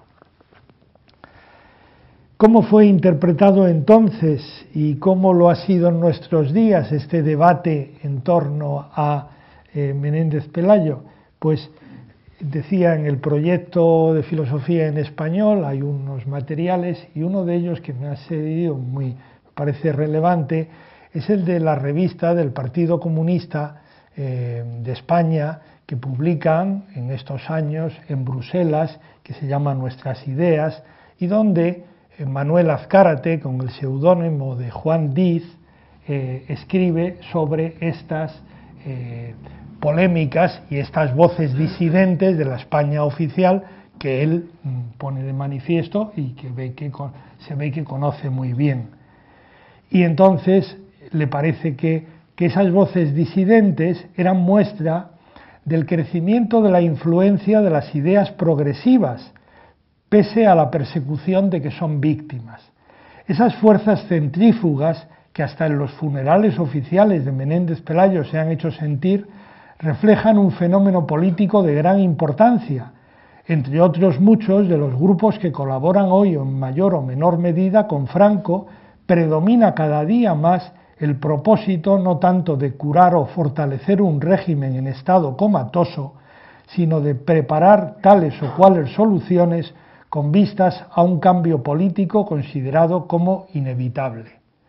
Sí, claro, que el año 56 se considere que el régimen era comatoso y que Dámaso Alonso y compañía eran, en fin, representantes que querían cargarse el régimen, pues yo creo que era confundir sus deseos con la realidad, porque no eran precisamente representantes de un cambio político que pensaban inevitable. Recientemente, y voy a disentir de un historiador a quien aprecio enormemente, que es Santos Juliá, pues ha expresado que esta polémica, también con un punto de tomárselo a broma, ¿no? Como este problema de si hubo uno o dos marcelinos, pues que es la polémica en torno a Menéndez Pelayo en la época, que era una muestra de la miseria intelectual del periodo. En fin, por una parte me recuerda a Ortega, con este desprecio olímpico hacia toda la cultura de 2 décadas, ¿no? Y por otra parte me parece que no es despreciable, porque quienes hablaban de 2 Menéndez Pelayo, pues estaban hablando de tolerancia, de comprensión, de relativismo en el conocimiento frente a la idea de enfrentamiento del bien y el mal. Es decir, que no veo por qué es muestra de ninguna miseria intelectual. Están hablando de cosas importantes, ¿no? Y hay ahora una exposición en Madrid espléndida, que se llama Campo Cerrado, Arte y Poder en la España de la posguerra, en el Reina Sofía, 1939-1953, y donde viene a decir esto, que toda esta vida artística e intelectual de estos años, considerados pues con razón políticamente años oscuros, años de dictadura, pero que apenas ha sido estudiada y despreciada completamente. Y esta exposición, que ocupa prácticamente la tercera planta del Reina Sofía, pues demuestra que hay muchísimas, tanto como gente que se fue gente que vino, y muchas iniciativas, unas oficiales, otras no oficiales, más o menos permitidas, pero una vitalidad y una realidad de una cultura pues que merece estudio y que consideración, y no este desprecio olímpico como miseria, como pura miseria, ¿no? Por último, ¿qué conclusiones brevísimas? Pues me parece que a mí al menos toda esta distinta valoración de Menéndez Pelayo, lo que me ha provocado es el deseo de leer más a Menéndez Pelayo, porque bueno, pues por los textos que van citando y demás, pues en fin, incitan a leer y a conocerle mejor. Y yo diría que nadie prácticamente negó 3 cosas. Primero, esta condición de historiador, de un historiador que nos descubre. Valera, antes de todo eso, antes de él nos desconocíamos, nos descubre un pasado cultural que no conocíamos. Segundo, un artista, un creador, y verdaderamente lo es. O sea, hay muchos textos de Menéndez Pelayo que tienen muchísima fuerza. Él mismo defendió el discurso de entrada en la Academia de la Historia, es la historia como obra de arte. Es un texto que les he puesto a mis alumnos en historiografía durante años y que les ha encantado y que me parece maravilloso. Defiende esa idea y él la practica, la historia y la escritura como obra de arte. Y por último, la idea de patriota, de un hombre que ama a España, que trata de rescatar su cultura de todo signo, esa actitud especial que decía Dors hacia los heterodoxos, a los que, mire usted, serán heterodoxos, pero si son buenos, les reconozco que son buenos, y si son malos, no. Y a los católicos, como el obispo Menéndez del Barca de Santander, pues me río y le desprecio, pues por muy católico y obispo que sea, pues es que no tiene ningún interés, ¿no? Esta idea del patriota que descubre, que ama a España, que quiere conocerla y que descubre pues todo ese caudal de obra española durante tantos siglos. Y luego creo que de esta historia de la memoria también se proporciona un buen conocimiento. Para mí ha sido muy relevante este cambio en la Segunda República. Bueno, ya lo sabíamos más o menos, esta importancia de la religión, pero bueno, Menéndez Pelayo en este caso sirve como exponente para conocer mejor los cambios, el espíritu de una época y también para conocer mejor a quienes opinaron sobre él. Y por último, la pesada losa que cayó sobre Menéndez Pelayo con esta apropiación por el franquismo.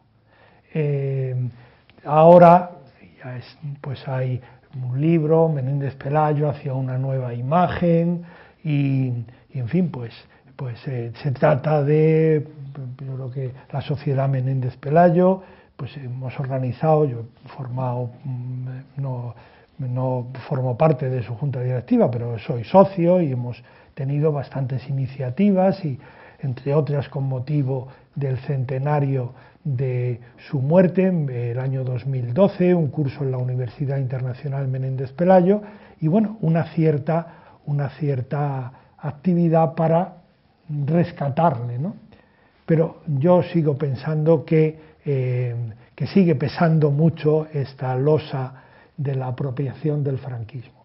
Y mi experiencia ahí es, con motivo precisamente del centenario, intentamos organizar una exposición, una gran exposición en Madrid, en la Biblioteca Nacional. Y murió en ciernes. Acción Española nos dijeron que no podía ser. También el año 11, ¿no? El Partido Popular llegó al gobierno, tuvimos entrevistas con también en la Secretaría de Estado de Cultura, ni nada, ¿no?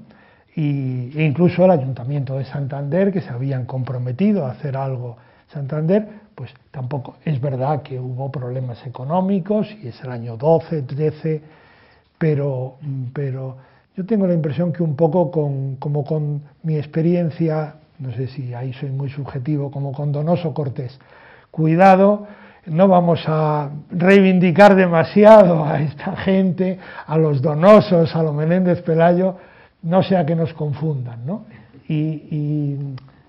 No, yo creo que todavía ahí sigue pesando injustamente ese baldón sobre don Marcelino Menéndez Pelayo que no se lo merece. Y nada más. Muchas gracias.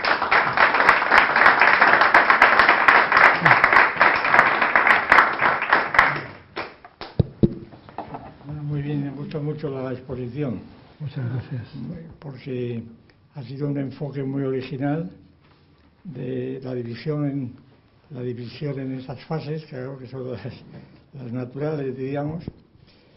Y pues tengo que hacer recordar, sobre todo los que somos ya un poco mayores, pues todos estos nombres que ha citado, sobre todo algunos, ¿verdad? Si yo me incorporé a esta polémica, bueno, empecé a tener noticias pues, cuando era estudiante, pero que era ya los años 40, 50, pues la época de todos estos que hemos citado. Concretamente, un nieto de de Artigas, era compañero mío, éramos muy amigos, y a través de él pues tenía yo muchos libros que me daba de su padre y demás. Bien, la cuestión que yo veo ahora es la siguiente, un poco anulando con esta observación del intento de la exposición última y cómo el PP y demás se pueden notar.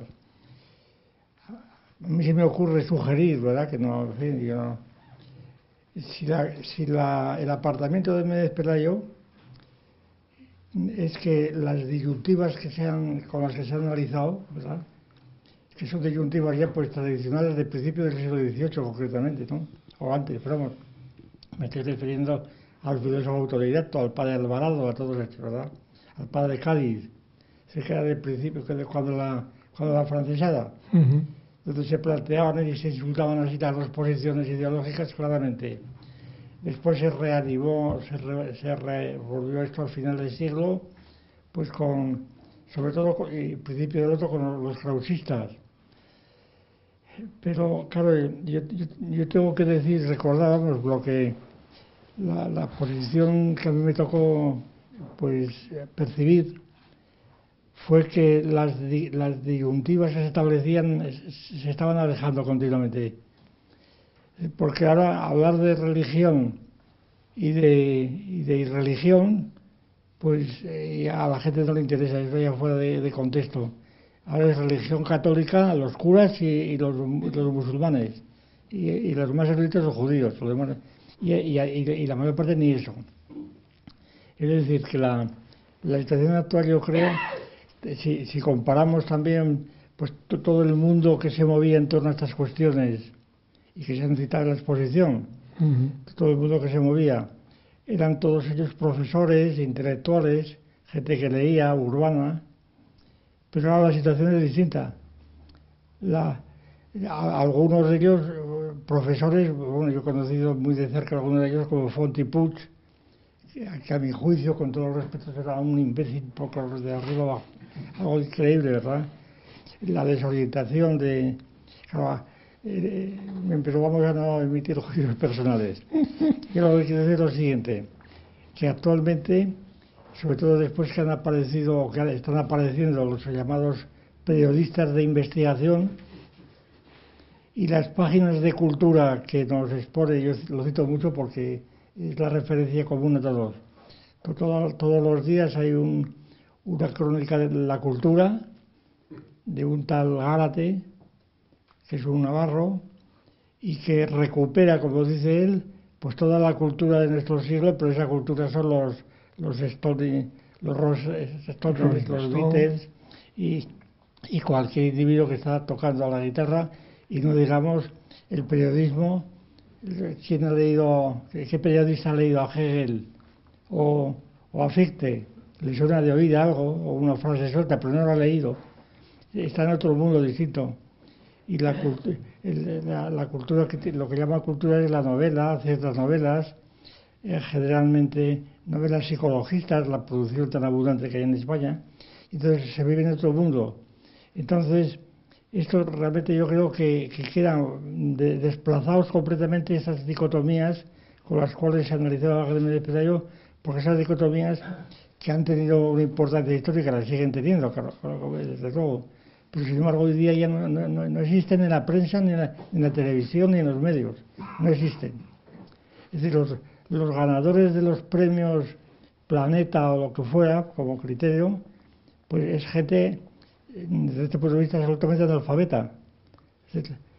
Algunos todavía se cita muchas veces. El otro día oí unas lecturas sobre Carmen Laforet, que fue la primera escritura que ganó el premio Nadal con Nada.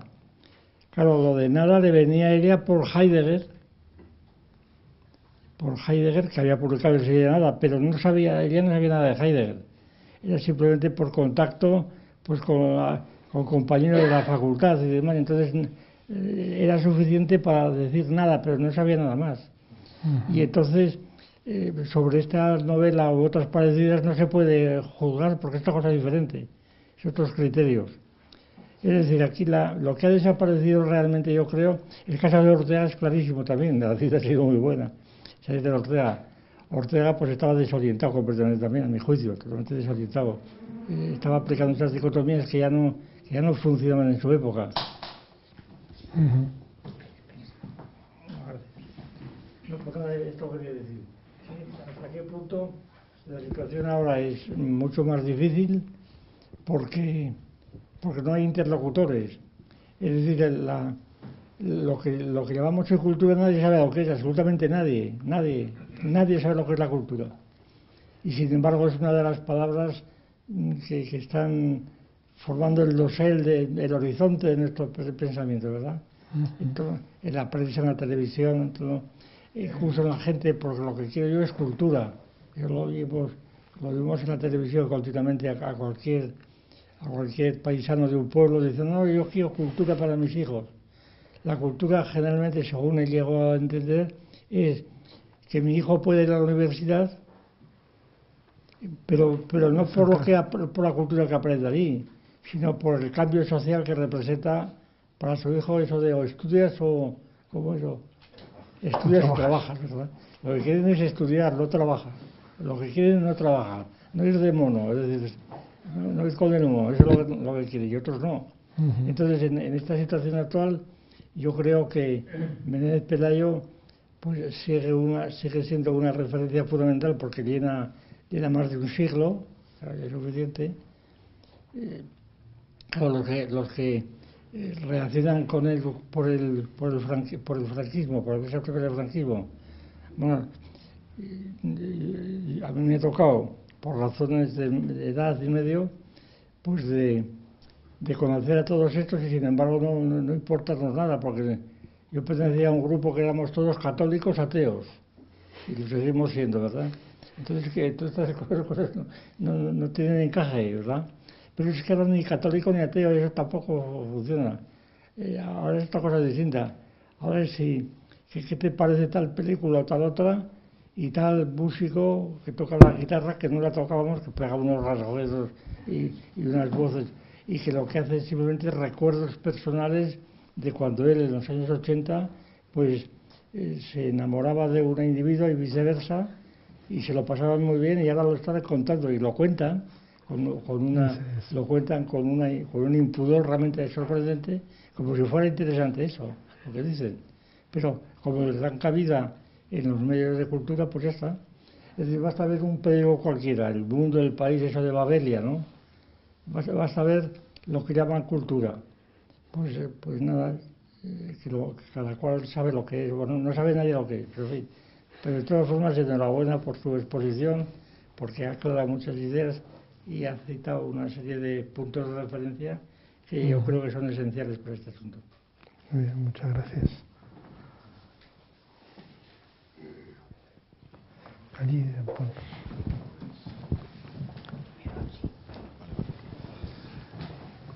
Pues nada, sobre esta visión que nos da usted de Menéndez Pelayo, que parece que en parte pues viene siendo casi un reflejo de las ideologías políticas dominantes en cada época, pues quería preguntarle, parece que oscila entre un liberalismo conservador o un conservadurismo revolucionario, según los casos, y entonces, dado que nosotros a veces tenemos ese afán clasificador de las teorías políticas, pues quería preguntarle hasta qué punto la idea de España subyacente de Menéndez Pelayo, a pesar de ser un historiador, como muchos han incidido o insistido en ello, pues es también una idea política, ¿no? Entonces, si esa idea política de España pues puede ser considerada tradicionalista o es un tradicionalismo historicista, ¿no? que se recrea continuamente o se ve reflejado en el pasado. Entonces, si se puede considerar un tradicionalista o un pensador más bien liberal o revolucionario, según la visión de los falangistas que así se autoproclamaron, ¿no? Sí. No, mi impresión es que vamos a ver, que como biografía y la imagen que hoy me parece más apropiada a mí me parece más apropiada, es la biografía de Pedro Laín Entralgo y las ideas de Antonio Tobar. A mí me parece que esa, y de Dámaso Alonso, destacando esa evolución del pensamiento y buscando sus raíces en el aprendizaje del alemán, en la lectura de Kant, de Hegel, de quien decía que se equivoca, que era fantástico hasta cuando se equivocaba, y en fin, de esa admiración por la cultura alemana, pues me parece que esa, digamos que esa es una trayectoria humana bastante plausible y que podemos, y me parece que es hoy, cuando hablamos de la nueva imagen, más bien estamos recuperando eso, que es la misma imagen que dieron los Bonilla y los Artigas. Me parece que entra ahí. Parece que esa apropiación metafísica. Tal. Ahora, ¿en qué medida, cuál es la idea de España y en qué medida él era liberal o no?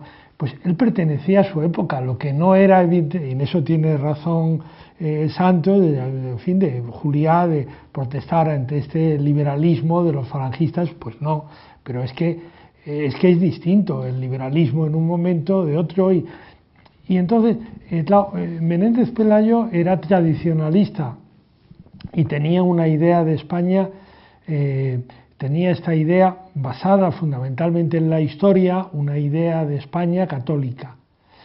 Y la siguió teniendo siempre. Él dice que en el prólogo de la segunda edición de los heterodoxos, y dice que él no ha cambiado en las dos, el considerado testamento de Menéndez Pelayo, las dos palabras sobre el centenario de Balmes, pues vuelve a decir esta España única y tal. Él sigue manteniendo esa idea de raíz histórica. Tiene un punto, a mí me parece, pero igual que tienen todos, que es ese punto del ser de las naciones. Es decir, toda esta idea de la nación como algo que se construye, histórico, incluso que se imagina, el título de Benedict Anderson, de comunidades imaginadas de las naciones. Eso es muy moderno. En ese mundo no entran, pero no entra Menéndez Pelayo, no entra Menéndez Pidal, no entra Américo Castro, no entra Américo Castro, que lucha contra eso, también tiene una idea del ser de España. El ser de España es el ser que viene de la mezcla con los judíos, con los musulmanes, tal. Pero hay un ser de España. Entonces, ahí hay un punto que todos, que por supuesto en Francia, Hipólito Taine, el positivismo, ahí hay un ser. Es decir, esa idea de que las naciones tienen un ser, y que es un ser que viene de la noche de los tiempos y que perdura siempre, pues esa idea la tiene Menéndez Pelayo, como la tiene todo el mundo, porque ese relativismo que podemos tener hoy, que predomina hoy sobre la concepción de la nación, historicista y ideológico, en eso no entra, ¿no? Yo creo que porque eso, todo el mundo tiene la interpretación Whig de la historia británica, ahí hay un espíritu británico. Lo que sí es interesante, y es un tema que me gustaría, es en qué medida la idea de la tradición en Menéndez Pelayo.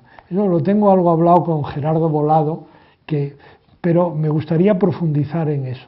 Es decir, en qué medida para Menéndez Pelayo la tradición es algo estático y que está ahí, que se trata, o es algo dinámico. Es decir, es el espíritu. Yo en eso algo he leído sobre los ingleses, ¿no? Y es la idea de Macaulay de hagamos ahora lo que habrían hecho nuestros antepasados si estuvieran en nuestro lugar. No repitamos lo que ellos hicieron, no mantengamos las fórmulas estáticas, sino que actuemos como ellos habrían actuado, con el espíritu que habrían actuado en nuestra situación. Eso no sé hasta qué punto Menéndez Pelayo se lo plantea y cuál es la idea en el fondo de la tradición de Menéndez Pelayo, pero repito, en eso yo no me aclaro todavía, no lo sé, ¿no?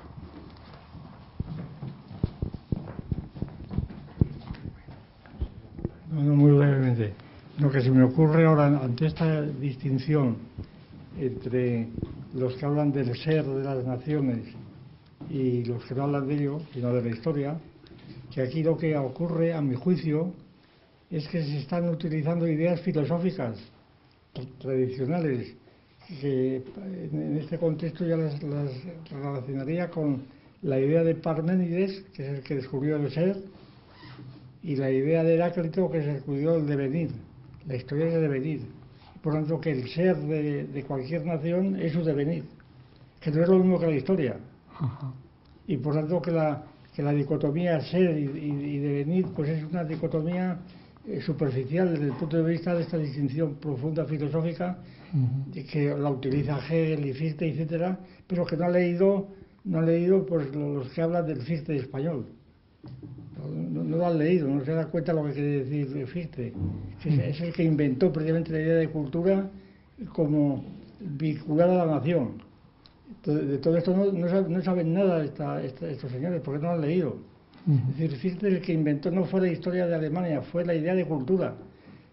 Y el pueblo, el Volksgeist que tiene la cultura, merece un Estado. El famoso axioma que después rigió durante todo el siglo XIX, Mazzini, etcétera, y ahora sobre todo.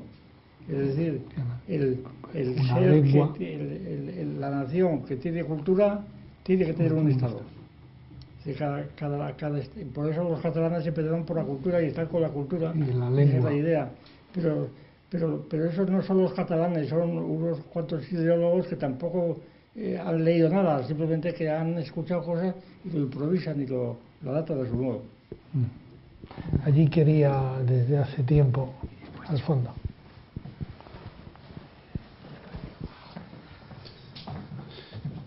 Sí, yo me dirijo a usted como especialista en la Academia de la Restauración.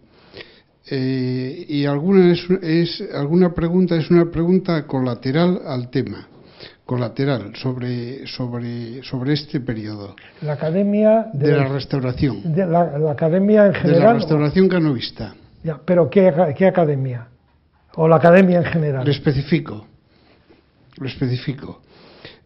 Primero quería hacer un recordatorio, y es que Ferrater Mora, en su diccionario, en un lugar, habla de Castelar y de Pi Margall como hegelianos. Entiendo que más absoluta no puede ser la ironía. Quería plantearle dos cuestiones. La primera es una cuestión terminológica que implica referencias. Yo me he encontrado autores que a la institución libre de enseñanza le niegan el calificativo de krausista, cuando habitualmente suele ser calificada de krausopositivista. Quería conocer su opinión sobre este tema. En él está envuelta la cuestión, entiendo yo, como en parte el ego, está implicada la cuestión del idealismo subjetivo. La segunda cosa que le quería preguntar era la siguiente. ¿Cómo entiende usted, si tiene información al respecto, la participación de los diferentes sectores del espectro ideológico-político de la Academia de la Restauración en el Espasa? Pues por empezar por lo segundo, ni idea, no sé cómo, no le puedo contestar sobre eso.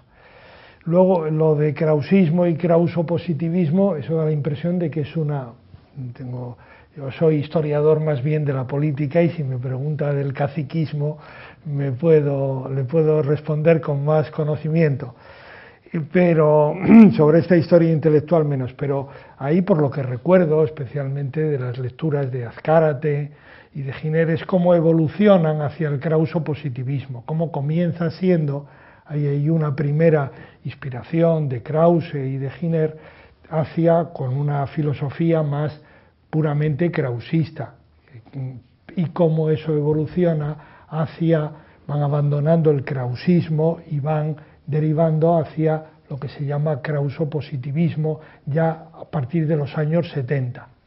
olvidándose del krausismo, ¿no? Y luego, pues en general, no les sabría decir, pero en general, sobre todo de Castelar sí se suele afirmar su raíz hegeliana y su vinculación a la filosofía de Hegel. Menos de Pi y Margall, me parece, pero de Castelar sí suele ser un tópico habitual, no irónico, de referirse a Castelar como hegeliano.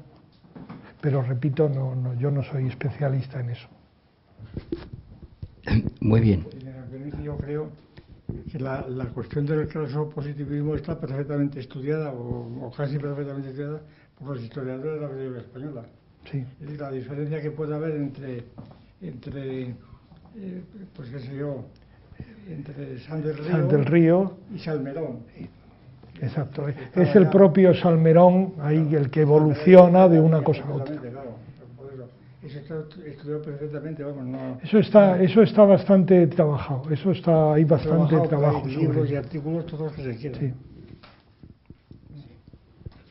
Sí. Bueno.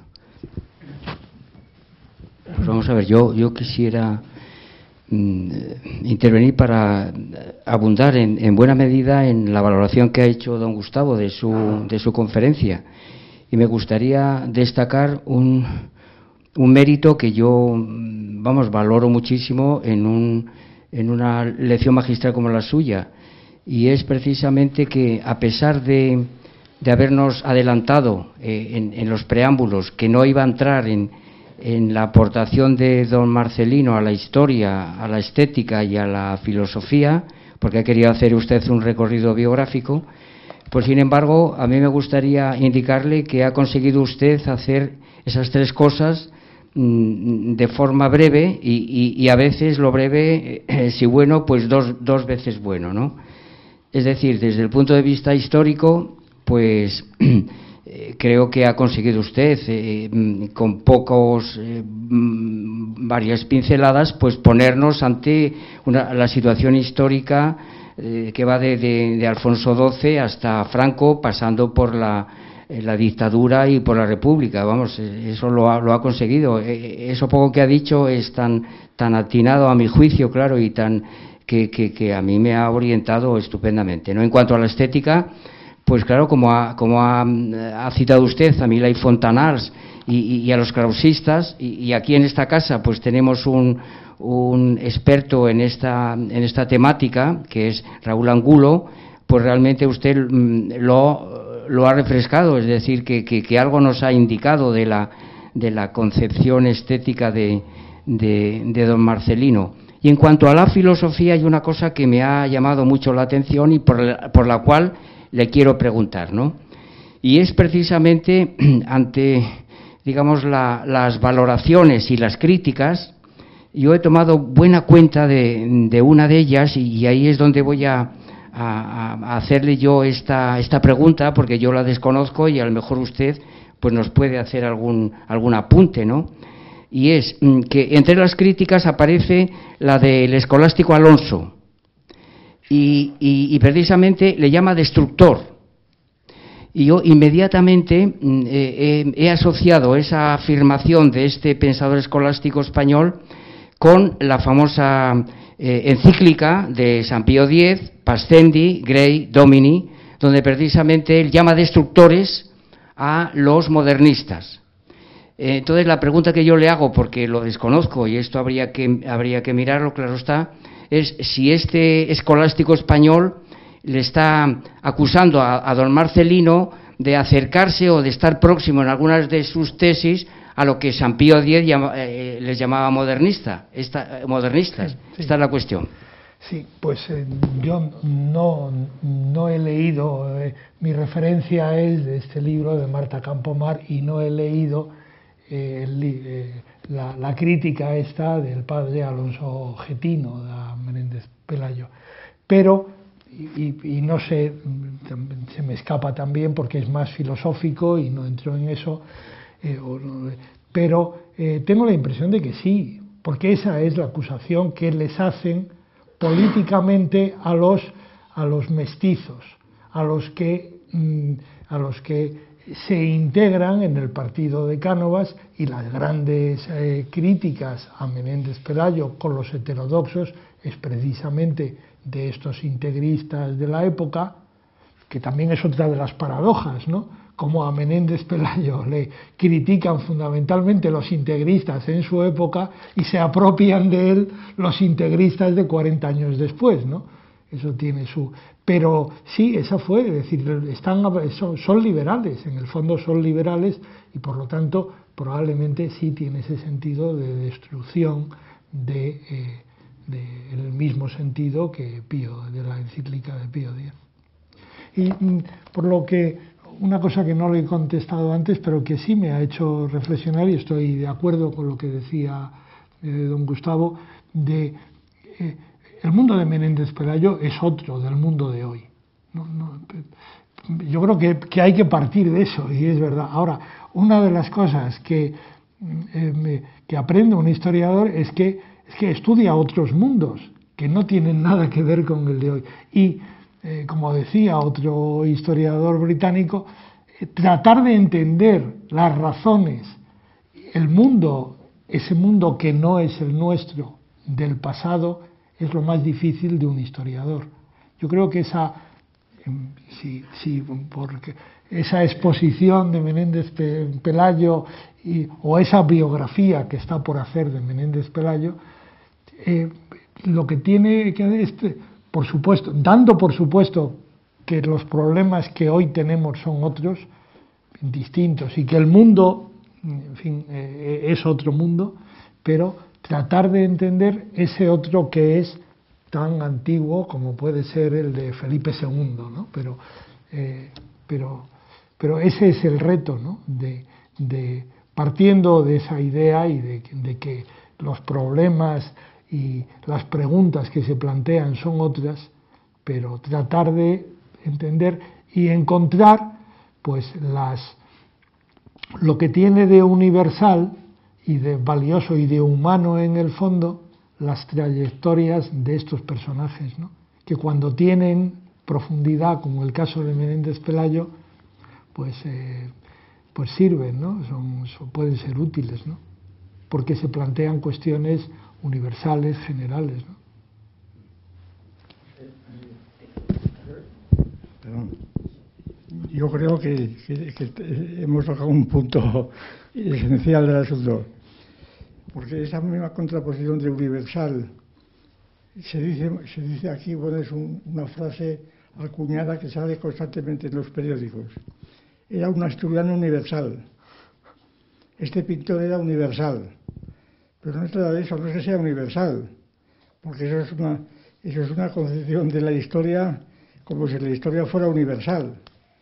Y como si hubiera mundos distintos. Yo creo que cuando estamos hablando de Menéndez Pelayo y no sabemos, y estamos utilizando las propias dicotomías que él utilizó, estamos en su mundo de algún modo. Si entender lo que ha pasado no es que sea universal, si entender algo es entenderlo desde nuestros presupuestos, entonces lo que nos obliga es saber qué es nuestro mundo, a qué llamamos nuestro mundo. Y es lo que no sabemos. Porque si lo supiéramos, estaríamos en pleno método antropológico, como cuando intentamos de entender, pues qué sé yo, a los maoríes o qué sé yo, es una cuestión puramente antropológica, que tiene otro aspecto. Y aquí no se trata de antropología, se trata de que esa oposición, por ejemplo, del catolicismo o el anticlericalismo, o el positivismo y el clausismo de San del Río, lo que se trata de entender qué es eso, qué significa eso, expuesto en nuestra visión actual de las cosas, porque si no estamos haciendo pura historia externa. Y eso es lo que no entendemos. ¿Por qué? Porque seguramente, sin darnos cuenta, sin darse cuenta, están utilizando estas dicotomías que hoy ya no existen. Las mismas. Y entonces ya estamos cambiando de plano continuamente. No sé.